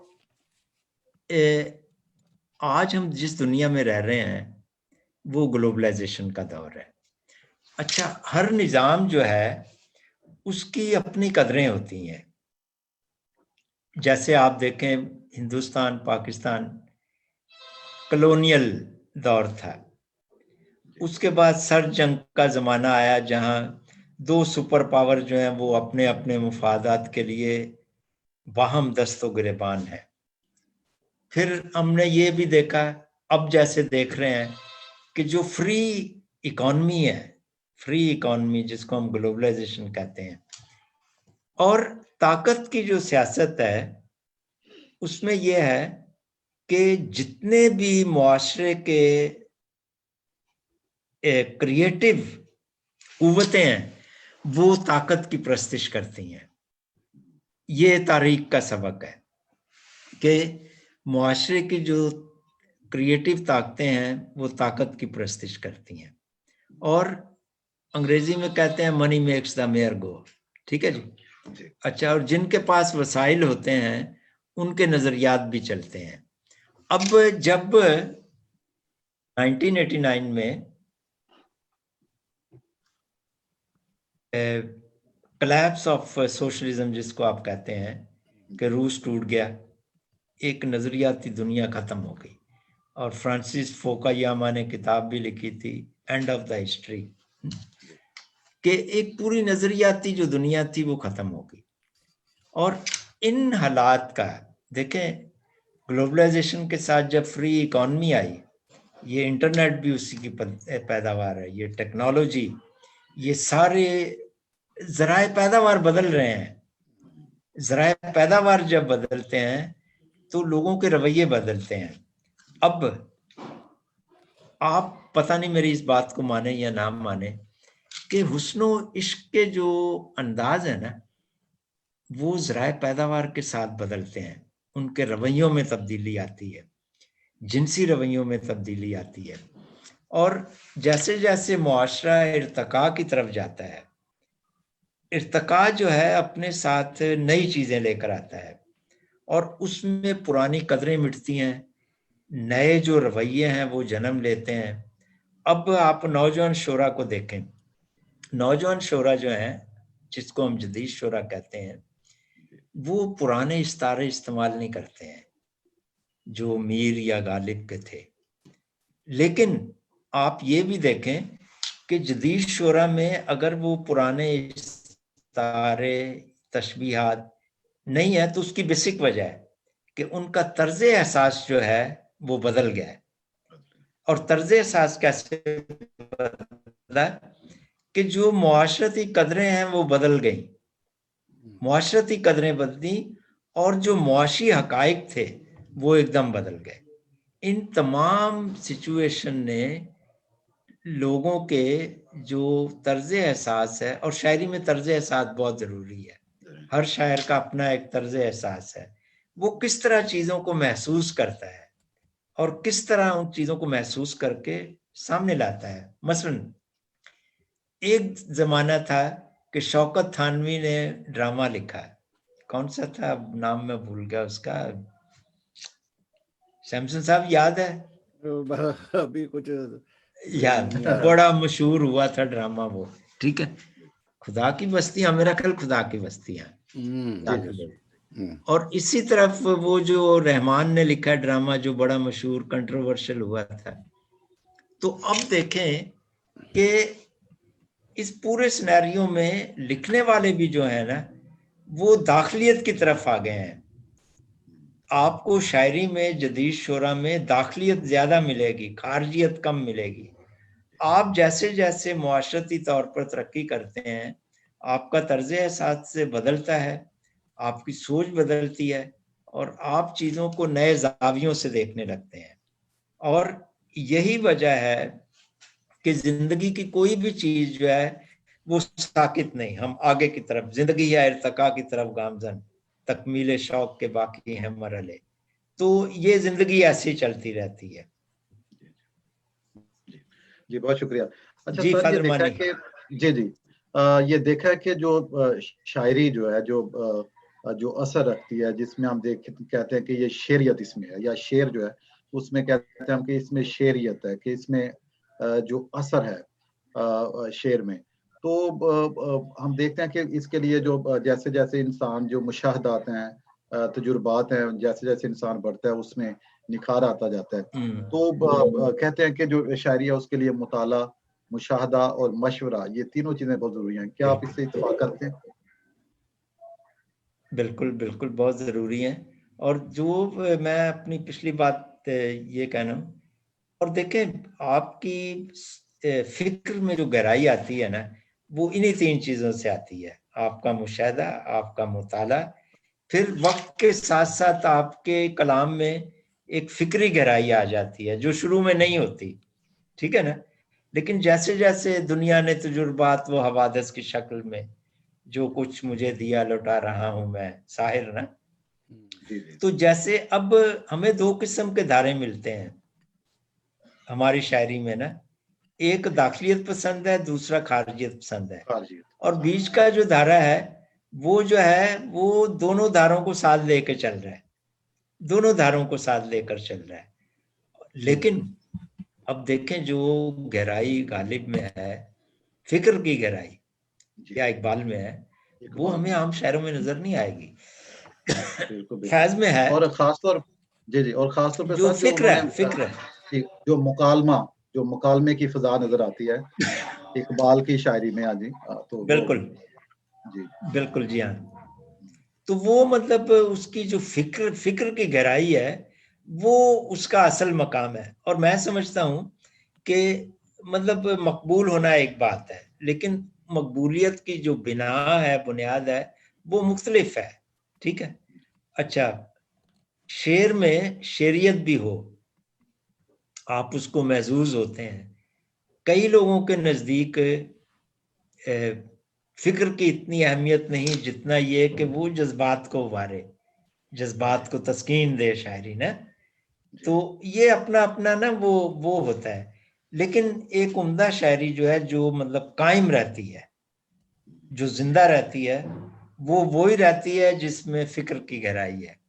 जी वरना दूसरी शायरी जो है वो वक्त के साथ साथ मादूम होती जाती है। मादूम हो जाती है, उसका वो नहीं रहता। फिक्र बहुत जरूरी है शायरी में। जी अच्छा सर, ये बताइए कि जैसा आपने कहा कि शायरी जो है उसमें फिक्र जो है वो होनी चाहिए। अब हम देखते हैं कि जब शायरी की बात आती है तो बहुत सारे दोस्त शुरा कराम हैं जो कि इल्म अरूज को शायद इतनी तवज्जो नहीं देते, या वो कहते हैं कि ये शायद इतना जरूरी नहीं है। तो आप क्या समझते हैं कि कुछ शुरा हैं जिनमें शायरी में एक नेचुरल बहाव हमें नजर आता है, शायद उन्होंने वो इल्म अरूज जो है उसको शायद मुताला भी नहीं किया होगा, लेकिन वो शेर कहते हैं, बड़े अच्छे शेर हैं। तो ये आप किस तरह देखते हैं? क्योंकि बाज़ लोग समझते हैं कि ये जो इल्म अरूज है ये वाकई बहुत ज़रूरी है, क्योंकि एक बाकायदा एक कायदा है, उसमें मुख्तलिफ जो हैं बहरें हैं जिनका जाना ज़रूरी होता है, एक औज़ान है और उससे बेसिक पहचान होती है। तो क्या आप इससे इत्तेफाक करते हैं? मैं इत्तेफाक भी करता हूँ और ये भी कहना चाहूँगा कि एक लफ्ज़ है जिसको हम कहते हैं अरूजिया। ये मैं कई अपने दोस्तों को जानता हूँ जिनके तख्ती में आ रहे हैं उनके अशार, ठीक है, अच्छा तख्ती में वो लगे रहते हैं, जी ये तख्ती में आना चाहिए, लेकिन उन अशार में कोई बात नहीं होती। बहुत ही। उनका सारा जोर होता है तख्ती पर कि जी बहर के ये अरकान है, इसमें फिट आनी चाहिए ये बात। और इस चक्कर में वो शेर की जो मतलब शेरियत है एक तो खत्म हो जाती है, उसमें बहाव नहीं होता है, भाव नहीं होता जी। भाव नहीं रहता है, उसमें सख्ता बहुत आता है। ठीक है। और देखें शायरी एक ना एक रिदम है। कई शायर हैं ऐसे, मसलन कई सहाफ़ी हैं जिन्होंने कभी जर्नलिज्म नहीं पढ़ी, लेकिन वो बहुत अच्छे सहाफ़ी हैं। आज से पहले जब यूनिवर्सिटियों में जर्नलिज्म शुरू नहीं हुआ था, ठीक है, मौलाना चिराग हसन हसरत, अरशाद अहमद हकानी, बड़े लोग हैं, सुलहरी, इन्होंने कभी भी जर्नलिज्म नहीं पढ़ी, लेकिन वो बहुत ज़बरदस्त सहाफ़ी थे। तो शायर के लिए ये ज़रूरी है कि उसका कलाम वज़न में हो। मतलब अगर फिर तो वो नसर हो गई ना, बिल्कुल। अगर वज़न में नहीं है तो फिर तो वो नसर है। मतलब शायरी के अपने लवाजमात है ना, जी, जी। उसमें हुस्न होना चाहिए, उसमें तरतीब होनी चाहिए, उसमें नुदरत होनी चाहिए, वरना तो वो शायरी और नसर में कोई फर्क नहीं है। और इसीलिए कई लोग इतराज करते हैं नसरी नज़म पर। ठीक है ना। तो मैं समझता हूं कि आदमी को वजन में लिखना चाहिए, शायरी में वजन होना चाहिए, बहरें होनी चाहिए, लेकिन अरूजिया नहीं होना चाहिए। जी, जी। अरूजिया नहीं अच्छा होना सर, चाहिए। ये बड़ी खूबसूरत आपने बातें की शायरी के हवाले से और नुदरत के हवाले से और शेरी लवाज़मात जो हैं। जो हमारा कंट्रीब्यूशन है, जो क्रिश्चियन कंट्रीब्यूशन है पाकिस्तान में ख़ास तौर पे, इस हवाले से जो हमारे मसीही शुरा और उदवा हैं, उनमें आप कौन से नाम देखते हैं जो आप जो बातें कर रहे हैं, जो कि ये चीज़ें जो शायद उन्हें मेन स्ट्रीम की तरफ लेके जा सकती हैं, या जिनको लेके गई हैं, या जिनमें वो चीज़ मौजूद है कि वो अपना नाम पैदा कर सकते हैं या किया है। तो इस हवाले से मैं समझता हूँ कि जो लोग हमें सुन रहे हैं, तो अगर आप थोड़ा-सा तज्ज़िया पेश करेंगे, क्योंकि हमारा जो अपना कंट्रीब्यूशन है, जो मसीही शुरा का, वो क्या है? जी। नहीं, मसीही शौरा में कई लोग हैं जिन्होंने बहुत कंट्रीब्यूट किया है, इसमें कोई शक नहीं है। लिखने वाले भी हैं जिन्होंने बहुत अच्छा लिखा है, लेकिन वो नाम लेना ज़रा मैं मुनासिब नहीं समझता।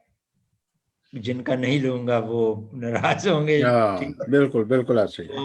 वो मुनासिब नहीं है। हम्म, लेकिन मैं ज़रूर जानता हूँ, आप भी जानते हैं कि हमारे पास ऐसे लोग हैं जिनको हम मेन स्ट्रीम में खड़ा कर सकते हैं। लेकिन दो प्रॉब्लम है सैमसन साहब जी शायरों जी। के साथ, जो मैं समझा हूँ। अच्छा देखें, आज की दुनिया में ना, बल्कि पहले भी, विजिबिलिटी बहुत ज़रूरी है। जी। कई लोग बहुत अच्छा लिखते हैं वो, लेकिन वो शर्मीले हैं, वो अपने आप को जाहिर नहीं करते हैं। हम्म, ठीक है। वो अपने आप को नुमाया नहीं करते हैं, विजिबल नहीं होते हैं। अच्छा, कई लोग हैं जो इतना अच्छा नहीं लिखते, लेकिन वो खबरों में रहना जानते हैं। ठीक है, आप भी जानते हैं। ठीक है। जी, जी। उनको पता है कि अपनी तख्लीकात को कैसे सामने लाना है। मैं कई ऐसे लोगों को जानता हूँ जो बहुत अच्छा लिखते हैं, लेकिन वो थोड़े तबीयतन शर्मीले हैं, वो घबराते हैं, अपने आप को जाहिर नहीं करते हैं। हम्म, तो ये कुछ रवैयों के भी मसाइल हैं। लेकिन बुनियादी वही है कि जो हमारी ये मेंटालिटी है ना मिनॉरिटी की, वो सबसे बड़ी रुकावट है। हम हर वक्त अपने आप को मिनॉरिटी समझ के ना, तो हम समझते हैं जी हमारा दायरा कार सिर्फ चर्च है, इससे बाहर हमें नहीं निकलना। आप भी जंग में लिख रहे हैं ना, जी किसी जी। ने मना तो नहीं आपको किया ना। ठीक है ना। मैं तो चर्च की मतलब तरफ हम नहीं गया निकलना नहीं कभी। चाहते। मैं चर्च की तरफ जाता नहीं नहीं, चले वहां भी जाना चाहिए, मैं ये नहीं कहता हूं कि नहीं जाना चाहिए। नहीं, असल में वजह ये है कि जैसे आप कह रहे थे ना कि वो सिर्फ मजहब तक महदूद है। महदूद नहीं होना चाहिए ना, कुछ महदूद कुछ नहीं। देर मैंने लिखा, जब मैंने देखा कराची का भी, क्या फिर नाम लूंगा तो फिर क्या। नहीं नहीं, तो वो नाम लेना उन्होंने मत। कुछ कुछ आर्टिकल मेरे छापे बाद में, जब क्योंकि मैं लिखता हूँ करंट इश्यूज पे सारा, तो वो उन्होंने एक दो छापे, लेकिन जब उन्होंने ब्रेक लगाई मैंने फिर भेजा भी नहीं। मैंने कहा नहीं, जरूरत नहीं। हाँ, क्योंकि वो हर उनका रिसाले की अपनी पॉलिसी है। बिल्कुल बिल्कुल ऐसा ही है। जी हाँ। तो जी अच्छा सर, ये देखा गया कि बहुत सारे लोग जो शेर व अदब से मुंसलिक हैं और कई बार एक मुशाहदा जो पेश करते हैं कि जो शेरी अदब है उसमें शायद जो नए मज़ामीन हैं उनका इन्हितात नजर आता है। तो क्या आप इससे इत्तेफाक करते हैं कि शायद हमारा डिक्शन जो है वो कुछ बदलना चाहिए, जो तशबीहात इस्तिआरे कुछ और होने चाहिए, हमें कुछ और नए तजर्बात की ज़रूरत है शायरी में? जी। बिल्कुल, मैंने पहले भी अर्ज किया था कि देखें जो नौजवान शोरा हैं उनका डिक्शन तब्दील हो रहा है, उनका तर्ज एहसास तब्दील हो रहा है और तर्ज एहसास के साथ आपके इस्तारे, तशबीहात, दूसरी चीज़ें सारी लाजिम है। लेकिन वो मतलब जैसे आपने भी पहले फरमाया था कि देखें मुताला बहुत ज़रूरी है, मुशाहदा, और मुताले के मशवरा, बगैर जी हाँ, और तीसरा सर मैं कहता हूँ मशवरा के, बातचीत करना किसी से के। बातचीत करना, मुकालमा, क्योंकि हम एक दूसरे से सीखते हैं। अगर आप एकदम बंद हो जाएंगे, अलूफ हो जाएंगे, तो फिर हम सीख नहीं सकते हैं एक दूसरे से ना। और यहाँ पर हमारे यहाँ अगर कोई कहे जी मैं अक्ले कुल हूँ, मैं बहुत बड़ा शायर हूँ, तो मेरा ख्याल वो फिर रुकावट आ जाती है। हम तालिबे इल्म हैं सब। हेनरी साहब, एक और बात है, मेरे बड़े सारे शायर दोस्त कई दफ़ा गिला भी करते हैं, एक आध सारे शायर तो नहीं, उनका ये कहना है कि जिस तरह हबीब जालब हैं, फिर इल्लामा इकबाल ने एक बड़ा किरदार रहा है माशरे पे, उन्होंने जो है वो चोट लगाई या उन्होंने बेदार करने का। हबीब जालब तो लिखते ही कुछ बागी हाँ जी। थे। आज हमारा मसीह शायर इस तरह नहीं नजर आ रहा, इस तरह नहीं नजर आ रहा। वो या तो आंखों में समंदर छिपाए बैठा है या चांद हथेली में लिए बैठा है। लिए बैठा है, जी हाँ। तो इस तरह क्या नहीं आ रहा ये कुछ, क्या आप समझते हो कि इस तरफ आना चाहिए इनकलाबी किस्म की शायरी? क्योंकि शायर को एक जो हैसियत हासिल है वो बहुत अहम है कि वो एक कूजे में जो है वो दरिया समंदर। को बंद करता है और किस तरीके से वो जोश और जज्बा पैदा करता है, लेकिन हमें आज शायरी में नजर नहीं आ रहा किसी में। अच्छा, उसकी जो एक वजह है ना सैमसन जी साहब, जी। देखें जैसे मैंने पहले अर्ज किया कि ग्लोबलाइजेशन में हम्म, जो अवामी तहरीकें हैं वो ख़त्म हो चुकी हैं, ठीक है। अच्छा, हबीब जालिब का आपने मतलब हवाला दिया। हबीब जालिब पैदावार थे उन अवामी तहरीकों की हम्म। जिन्होंने उसको सहारा दिया है। अब आपको कहाँ अवामी तहरीक कहीं नजर आती है? नहीं, देखें आप, मुश्किल में तो गिरे हुए हैं ना, क्या कुछ नहीं हो मुश्किल रहा में था गिरे हुए हैं, मुश्किल में सर। गिरे हुए हैं। लेकिन देखें आपकी ट्रेड यूनियन मूवमेंट खत्म हो गई, ठीक है। जी। अच्छा, आपकी अवामी तंजीमें खत्म हो गई, आपकी अवामी जो ऑर्गेनाइजेशन थी वो नहीं है। अब वो माहौल बदल गया ना, माहौल नहीं बदल गया। नहीं, हेनरी साहब, जो माहौल आपको पता ही है इस वक्त कितना माहौल काफी देर से जो है हमारी माइनॉरिटी कह लो, कम्युनिटी काफी पिस रही है, उस पे क्या हम्म। जुल्म नहीं हो रहा। लेकिन जो शायर ने अभी तक उस तरफ नहीं गया कि मेरे साथ क्या जुल्म हो रहा है, तो क्या मुझे लिखना चाहिए? अभी तक उसने कोई ऐसा लिखा नहीं किसी ने खुल खिला के। नहीं, एक वजह यह है कि देखें इस सदी में ना, पिछली सदी में जो पहचान थी, आइडेंटिटी जिसको आप कहते हैं, हम्म, वो नजरियात के हवाले से होती थी कि जी ये दाएं बाजू का है, ये बाएं बाजू का है, ये रवायत पसंद है, ये तरक्की पसंद है। इस सदी में ज्यादा हम अपनी पहचान करवाना चाह रहे हैं मजहब के हवाले से, मजहब के हवाले से पहचान बन रही है। अच्छा, जब एक ऐसी सोसाइटी जहां अभी जमहूरी कदरें परवान चढ़ रही हैं, ठीक है, जहां मजहब का बहुत ज्यादा अमल दखल है, वहां आपके लिए बहुत सारी मुश्किलात हैं और आप हर चीज को आप पेश करते हैं मजहब के हवाले से। आपकी आइडेंटिटी जो है वो मजहब के हवाले से है, जिसको हमेशा उभारा जाता है, और हम किसी भी तहरीक का हिस्सा नहीं बन पा रहे अभी तक। जी जी। कहीं कहीं आप ठीक बजा कहते हो, कई ऐसे मामलात हैं जो मुश्तरका हैं, जो मुश्तरका है उसको बिल्कुल। आप कम्युनिटी से नहीं जोड़ सकते कि हमारे साथ ही जुल्म है। उस पर भी तो नहीं आ रहा कोई, जिसमें सारे ही सबको अक्सरियत क्या अकलियत क्या सबको दरपेश मसाइल हैं, उस पे भी किसी ने नहीं कोई लिखने की जरूरत नहीं, की। वो सैमसन साहब हो सकता है लोगों ने लिखा हो, लेकिन मंजरे आम पर ना आया हो, यस, यह हो या सकता हमारे नॉलेज में ना है। हो हो सकता है सकता, लिखा हो लोगों ने, ठीक है, ठीक है। लेकिन मंजरे आम पर ना आया हो, हमें ना मालूम हो। जी जी जी जी।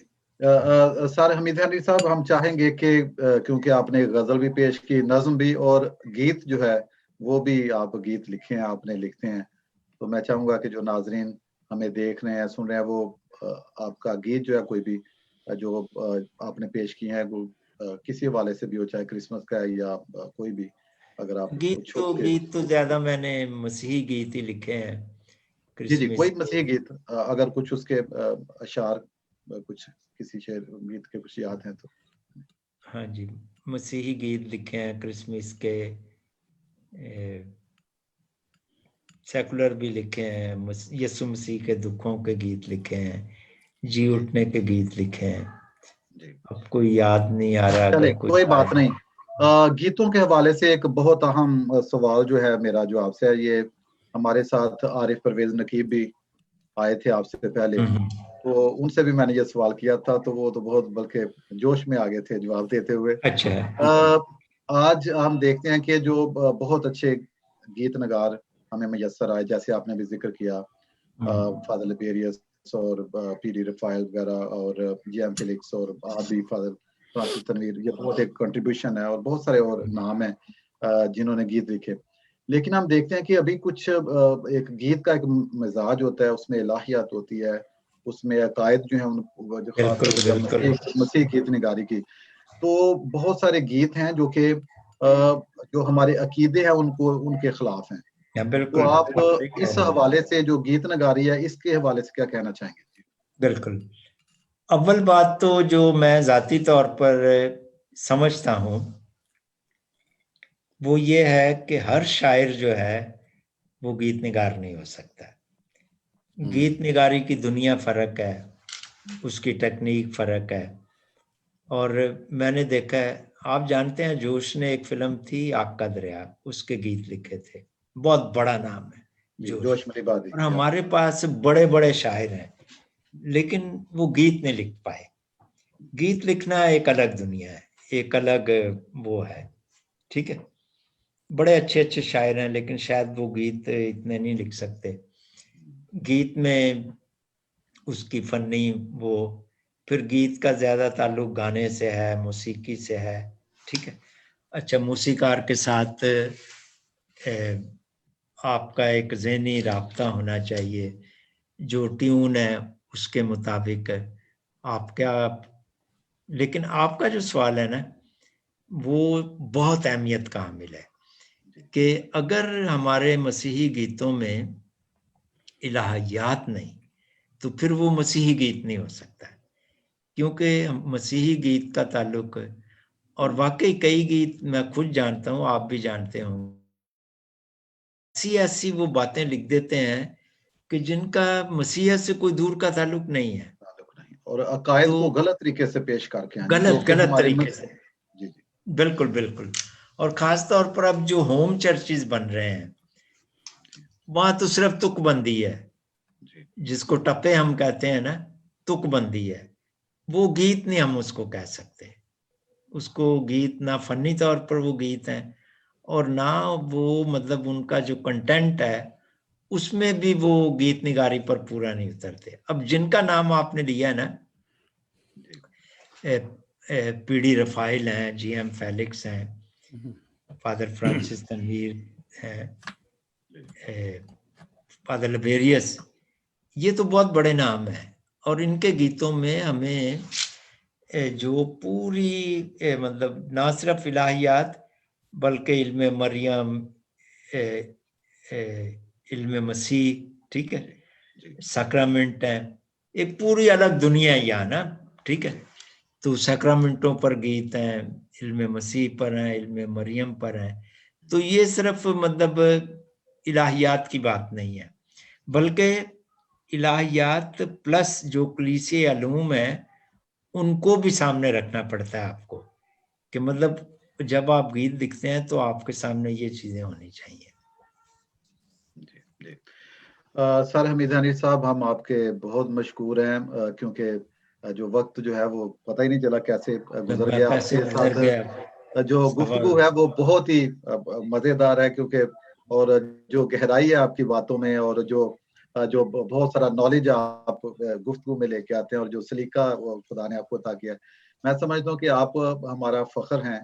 और जितने भी राइटर्स हैं जिनका कंट्रीब्यूशन है, शुरा हैं, उदबा हैं, दानिशवर हैं, हमें उन पे फख्र है कि उन्होंने ये जो मुआशरे में मुकाम बनाया, ये बड़ी मेहनत से बनाया। मैं हमेशा कहता हूँ कि कोई भी जो कामयाब शख्स है, आप उसकी कामयाबी आपको वैसे नजर आती है, लेकिन आप देखें कि कितनी स्ट्रगल होती है उसमें, स्ट्रगल कितना बहुत है। जी हाँ, बहुत बहुत ही मेहनत, बहुत। बहुत बड़ी लंबी मेहनत।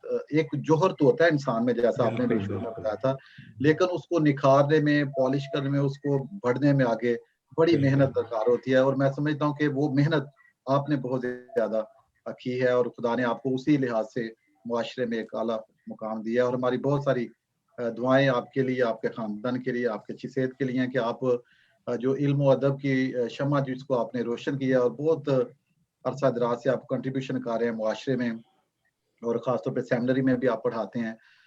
तो ये जो, और उसके बाद यूनिवर्सिटी में भी, और आपकी ज़िंदगी की बहुत सारी जहतें हैं कि ये जो सारा सिलसिला है ये इसी तरह चलता रहे।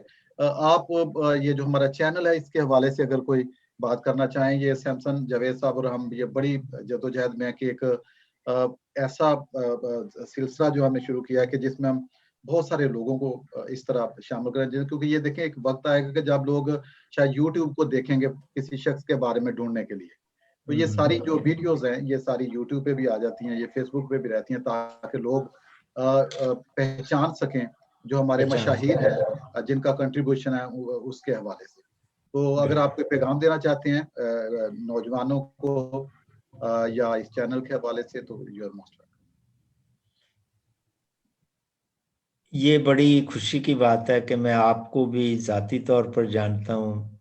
उस जमाने, आज से 20-30 साल पहले जब आप तालिब इल्म थे, और सैमसन को भी मैं बहुत बहुत अरसे से जानता हूँ।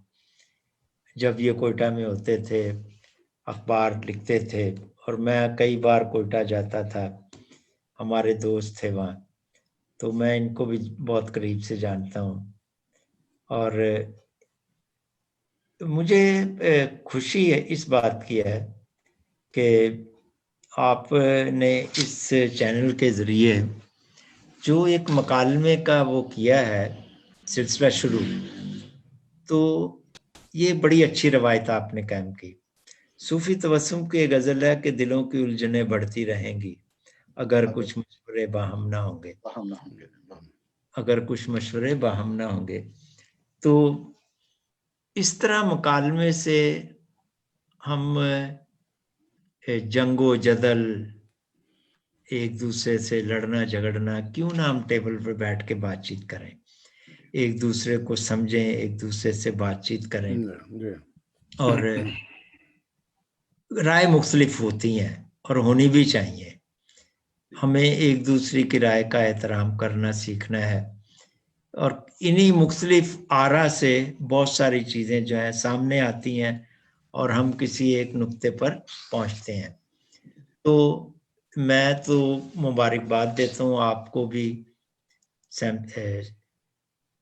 और आप दोनों हजरात को, कि आपने ये सिलसिला शुरू किया, और आपका जो नेटवर्क है ये बहुत बड़ी खिदमत सर अंजाम दे रहा है कि लोगों को करीब लाया जाए, कम्युनिटी में जो टैलेंट है उसको मुतारफ़ करवाया जाए। और मैं समझता हूँ कि ये आपकी जदोजहद है, ये आपकी स्ट्रगल है कि आप इस सिलसिले को शुरू किए हुए हैं। और ये मैं तमाम तर वसाइल की अदम मौजूदगी के बावजूद, और आपका शौक है, आपका जुनून है, या आपकी लगन है कि आप इस सिलसिले को शुरू किए हुए हैं, और मेरी दुआ है कि आप अपनी जद्दोजहद में कामयाब हों और ये बहुत अच्छी मुस्तकबिल के लिए एक डॉक्यूमेंटेशन हो रही है। अगर आप इसको महफूज भी करते होंगे, इन तमाम प्रोग्राम्स को यूट्यूब पर भी डालते होंगे, तो आप एक तरह से तारीख लिख रहे हैं हमारी कम्युनिटी की, जहाँ तक मसीही कम्युनिटी का ताल्लुक है। और उनमें जो लोग हैं जो मुख्तलिफ शोबा जात में अपनी अपनी खिदमत सर अंजाम दे रहे हैं, तो आप उनकी एक तारीख मुरतब कर रहे हैं। मैं फादर मानी को, सैमसन जावेद को, आपको मुबारकबाद देता हूँ और बहुत सारी नेक तमन्नाएं आपके लिए और आपके नेटवर्क चैनल के लिए। Thank you very much. शुक्रिया जी सर, हमीद हनीफ साहब, थैंक यू वेरी मच। आप न्यू कासल क्रिश्चियन नेटवर्क जो NCN TV है, उसका जो प्रोग्राम रंगे सुखन, आपके आने से हमें बहुत खुशी मिली और हम बहुत शुक्रगुजार हैं कि आपने बड़े शॉर्ट नोटिस पे हमारी दावत को कबूल किया और जो आपके साथ गुफ्तगू जो है ये बड़ी अच्छी रही। और आप पहले भी हमारे चैनल पे जब भी हमने दावत दी आप आए, जो शायरी के प्रोग्राम थे उसमें भी, और ये आपकी सपोर्ट है दोस्तों की, जब वो हमारे साथ आ जाते हैं, जैसे आपने कहा कि ये हम मिल के जब हम गुफ्तगू करते हैं तो नए रास्ते और नए जाविये निकलते हैं। और मैं समझता हूँ कि यही एक मुस्बत सोच के जरिए जो एक एनर्जी है जो आज के दौर में मैं समझता हूँ कि उसको लेके आगे बढ़ना चाहिए। मैं न्यू कासल क्रिश्चियन नेटवर्क जो NCN TV है, हमारी पूरी जो टीम है जो पसे पर्दा भी काम करता है, अभी सैमसन सब आपको बताएंगे, तो हम आपके मशकूर हैं। और नाजरीन बहुत सारे लोग हमें कमेंट्स भी कर रहे थे, उनके भी मशकूर हैं कि जो हमारे प्रोग्राम्स को देखते हैं और ये जो प्रोग्राम में वो कमेंट्स करते हैं, हमें राय देते हैं, उससे हमें और हौसला बढ़ता है और हम नए नए प्रोग्राम जो है वो फिर लेके आते हैं और इस तरह ये सिलसिला जो है आगे बढ़ता जाता है। So we are very very grateful to you for coming and being with us today.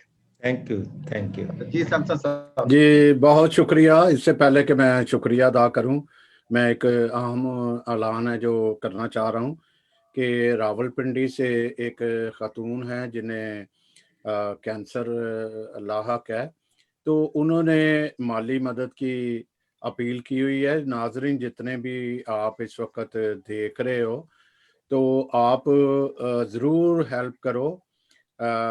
हम सिलसिला तो ऐसा चलता रहता है हमारे साथ, हम इसलिए नहीं आप तक बात पहुंचा रहे कि खुदा ना खास्ता कल को कोई ये ना कहे कि शायद इन्होंने एक नया शुरू कर लिया। बहरहाल आपको जो भी करना चाहते हैं वो राब्ता करें, हम आपको उनका राब्ता दे देंगे, आप बराह रास्त जो है वो हेल्प उनकी करें। तो यहाँ मैं सबसे पहले हेनरी साहब का शुक्रिया अदा करूँगा कि बहुत बड़ी पर्सनैलिटी हैं। आप अंदाज़ा लगा सकते हैं कि जब तस्वीरें नहीं आ रही थी तो मैंने किसी और को कहा तो उन्होंने कितनी सारी मुझे तस्वीरें भेज दी। ये ना सिर्फ शायरी बल्कि लोगों को अवेयरनेस या सेमिनार, बहुत सारे ऐसे प्रोग्राम्स होते हैं जहां इनको स्पेशल बुलाया जाता है और ये उनको मुख्तलिफ मुख्तलिफ एंगल्स पे एक लेक्चर देते हैं। तो ये बहुत बड़े दानश्वर, इसीलिए एक अदीब, दानश्वर, सहाफ़ी, कालमगार और शायर, इनकी एक किसी भी कौम में बहुत बड़ी अहमियत है। हमें इस जो है इसको प्रैक्टिस को जारी रखना चाहिए। और जैसे मैं क्वेश्चन किए थे कि सहाफ़ी, मेन स्ट्रीम के सहाफ़ी बहुत कम है इस शोबे में, तो इस तरह आना चाहिए। मैं अब अपना ख़त्म करने से पहले जावेद भट्टी साहब हैं जो इस सारे कोऑर्डिनेटर हैं, हमारे डायरेक्टर हैं, लेकिन वो कोऑर्डिनेटर इस हवाले से मैं कह रहा हूँ कि वो सारे प्रोग्राम को फिर स्टैब्लिश करते हैं या आगे उसको मज़ीद बढ़ाते हैं। इसी तरह मैं शकील हैं, उनका भी शुक्रिया अदा करूँगा, शकील डेविड, जो ये सारा सिस्टम, सारा सिलसिला करता है, जो एडिटिंग इंजीनियर का भी काम करता है। इसी तरह और एडवाइज़र है, मैं उनका भी शुक्रिया अदा करूँ, चूँकि गो बगो जो है उनको हम खिदमात हासिल करते हैं तो हम उनका भी जिक्र कर लें। अख्तर अंजीली साहब हमारे चीफ एडवाइज़र भी हैं। इसी तरह कराची से सिमाब हैं, लाहौर से हमारी लीगल एडवाइज़र भी और हमारे एडवाइज़र भी हैं, काशिफ एलेक्जेंडर हमीद, नादिया हमीद, फैसल, इलियास और शीरी असलम और बहुत सारे हैं एशिया में। उन सब का ओवरसीज़ में उनका सबका शुक्रिया अदा करते हैं और आप सबसे नेक तमन्नाओं के साथ इजाज़त लेते हैं। और हमीद हेनरी साहब की उम्र दराजी और सेहतयाबी के लिए भी हम दुआ गो हैं। टेक केयर, अपने हिफाजत करें, रखें, अपने एहतियात करें, अपने घर और बाहर के लिए, मुल्क के लिए एहतियात करें। तो खुदा आप सबका हामी नासर हो। Thank you so much. बहुत शुक्रिया, बहुत शुक्रिया। जी।